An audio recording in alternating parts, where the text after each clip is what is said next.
Hello everybody, it's the Cruppeteer, and I'm back again with another Steven Universe vlog, and I long to say those words again, even though, was it like 2 weeks since the last episode, whatever. It's really nice to be doing vlogs again, instead of, the old CVC, which, of course, I love, but I love doing the low-effort Steven Universe vlogs, which are really nice. And what a great episode to come back on, because today's is 3 Gems and a Baby, which really tugs the heartstrings, boy, I'll tell you that much. So in this episode, it starts off when Steven and the Gems and Greg are all hanging around the temple, and I honestly don't remember, actually, now that I think about it, how they go into this flashback, but I think they're talking about, like, the first winter they spent together, or, like, the first snowstorm or whatever, something like that, and so they're remembering back to Steven's first, snowstorm or whatever, obviously, and that is back when Greg was still at Vidalia's house, and he was still living there, and he was still a single parent, not knowing what to do, like most single parents at the time are. Am I right? Relatable. I am 16 years old. Anyway, so he's still learning the basics of not only coping with his wife, dying, but also his having a son, pretty much doing it alone, because Vidalia is not much help. She's not even in the episode. What a jerk move. They couldn't even draw that in. And so the Gems come over to give him some presents. So maybe it was a first Christmas thing. I don't know. I don't remember. But yeah, so the Gems come over and they give him some presents, but all the presents they give him sort of aren't exactly the best presents. Garnet gives him a razor, which he won't need until he discovers Tumblr, and, Amethyst gives him a whole bunch of adult diapers, and Pearl gives him, a dictionary, and, just things you don't really give a baby, except my parents gave me a dictionary, but, like, I used to, like, sit on it, I don't know where this joke was going, and I don't know, man, they can't all be winners, but maybe one day one of them will be. So, I digress. Greg's like, these aren't the sort of gifts you give to kids, you give them, like, dumb stuff, like these keys. And he holds up his little keys, and he shakes them around, and when that happens, or when Amethyst does it, actually, Steven's gem starts to glow, and everybody's like, oh, holy moly, and they still think that Rose is in there, because keep in mind, this is, only a few months after she disappeared, because Steven was born in June, or July, sometime in the summer, but meaning that it was only a few months since, Rose turned into Steven. And, the Gems are still coping with the idea, and they think that that little, flash is a little cry for help from Rose, so they kidnap Steven and take him to this, not really secluded, but they, just sort of drive him out of the city and see if they can get Rose back out, or try to understand, like, what's going on. So Amethyst thinks that Rose is shape-shifting to be a baby, Garnet thinks that she's a fusion with Greg, sort of, and Pearl thinks that if she just rips the rock out of his stomach, then Rose will be back, or I think that's how it would work. What would happen if Steven's gem got ripped out of his stomach? Would he, like, I don't want to think about that. Cool. But I'll probably have to think about it, because that's probably going to happen. Don't worry about it. So all the Gems pretty much have no idea what to do. So, Amethyst, like I said, tries to make him shapeshift back into Rose. It doesn't work. Garnet tries to, show him that she can unfuse when she's ready, meaning Rose, when I refer to, she. And when Garnet diffuses into Ruby and Sapphire, Steven's scared. He doesn't know who Ruby and Sapphire are, and he misses Garnet. He's, all freaked out. And so, that concludes that she's not a fusion, which obviously we know they're not, but, the Gems are finding out. And, then Pearl comes over, and she just thinks that if she takes the little stone out, she and Rose can be back together again.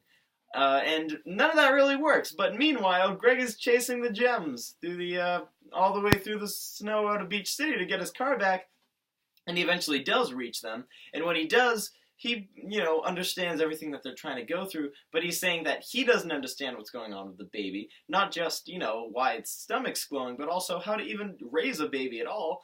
And the Gems don't understand how to raise a baby at all. They were never kids. They were never, babies or any of that. And obviously, this is the first time that a human has ever made, done stuff with a gem that would create this hybrid sort of thing. So it really is a first for everybody in this situation. And they agree that they should all just tackle it together. Just take it a step at a time and see how it goes out. But, be together the entire time, which, they are, obviously, for the duration of what we've seen so far in the show. And that's sort of where it ends. And yeah, I really, really liked this episode. Like I said before, I really do like the flashback Steven episodes, especially, which is weird, the ones that don't have Steven in them. I mean, Steven's a fine character and everything, and this one does have him in it, but he doesn't say anything. He just makes cute baby faces. But I do like seeing a world where you take the main character out of, the show named after him, and you can still have an episode focused around that. That's pretty cool to see. By any merit of, writing or whatever you want to call it, is just an interesting way to see how your characters work without the main character of the show.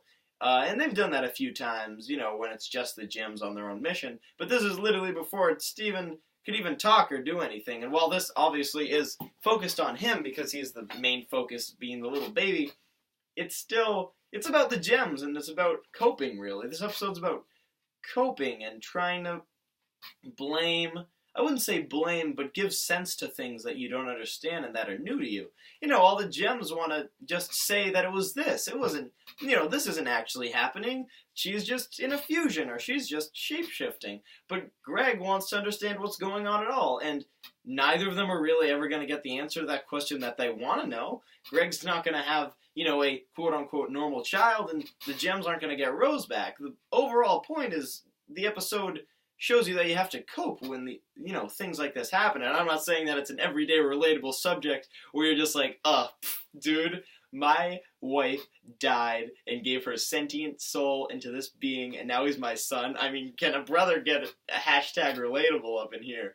But it's something you can apply to anything. They don't make it too specific, really, on on Greg's end for, what he's exactly feeling, and I think that it's nice that they leave that to interpretation, because I don't think anybody really has the same, idea of what they're doing when they have a baby. I don't think anybody has any idea at all when they have a baby. You can plan as much as you want, but when it's there, you don't know what's going to happen. Really, you can apply that to anything, but that would be really getting really, really deep. But I just really like that this episode is about coping, and it's showing our main characters coping with a situation that they're now comfortable with.